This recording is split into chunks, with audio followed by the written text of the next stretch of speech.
BJP की भी प्रतिक्रिया लेते हैं। बीजेपी के लिए तो ये अच्छा मौका है, सारा ध्यान जो है वो कांग्रेस की लड़ाई पर केंद्रित हो गया है, बाकी चीज़ों पर लोग बात नहीं कर रहे हैं। वासु जी, बीजेपी के लिए तो दोनों हाथ में लड्डू है, कुछ भी हो, बघेल आए, बह जाए, लड़के आए, आप लोग को फ़ायदा है।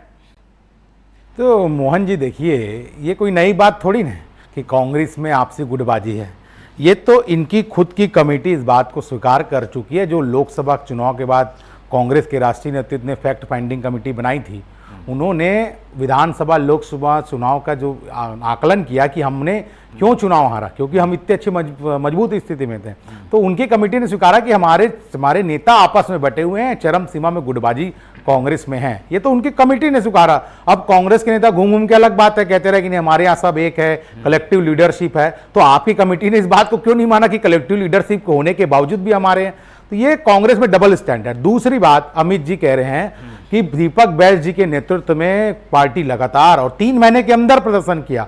तो ये बात याद भी नहीं, जैसे ही उन्होंने प्रदर्शन किया उसके बाद लोकसभा चुनाव हुआ, अगर इतने ही मजबूत थे, जनता के मुद्दे उठा रहे थे, जनता के लिए काम कर रहे थे, लोकसभा का चुनाव हुआ, लोकसभा के चुनाव में बल्कि एक सीट और चले गई कांग्रेस पार्टी की। उसके बाद उपचुनाव हुआ उनके नेतृत्व में, वो हार गए। उसके बाद नगर निगम महापौर का चुनाव हुआ उनके नेतृत्व में, वो हार गए। अब राहुल गांधी जी पत्र किनको लिखते हैं मोहन जी, ये बड़ा देखना पड़ेगा। राहुल गांधी जी अपने जैसे ट्रैक रिकॉर्ड वाले लोगों को पत्र लिख रहे हैं। वो जैसे वो लगातार चुनाव हार रहे हैं उनके नेतृत्व में, वैसे दीपक बैच के नेतृत्व में छत्तीसगढ़ लगातार कांग्रेस पार्टी चुनाव हार रही है। हो सकता है कि वो कॉम्पिटिशन चल रहा होगा राहुल गांधी जी और दीपक बैच, तो वो पत्र लिख रहे होंगे कि भाई ठीक है, आप करते रहिए, कोशिश करते रहिए, हम भी कोशिश कर रहे हैं दिल्ली में, ऐसा हो सकता है। लेकिन भारतीय जनता पार्टी को तो इनसे कोई लेन देन नहीं, चाहे भूपेश बघेल जी हो चाहे दीपक बैच जी हो।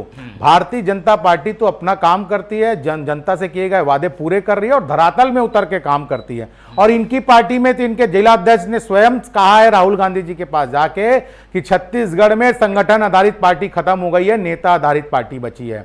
नेताओं के कार्यक्रम में सब कार्यकर्ता जुटते हैं, संगठन के कार्यक्रम में लोग नहीं जाते। ये मैं नहीं कह रहा हूं, कांग्रेस के जिला अध्यक्ष ने किया। तो इनके पार्टी है, इनको समझना है कि किसको क्या बोलना। अब रविंद्र चौबे जी डैमेज कंट्रोल कर रहे हैं, लेकिन जो दिल में था कहीं ना कहीं भूपेश बघेल जी के जन्मदिन में वो बाहर आ गया। ठीक है।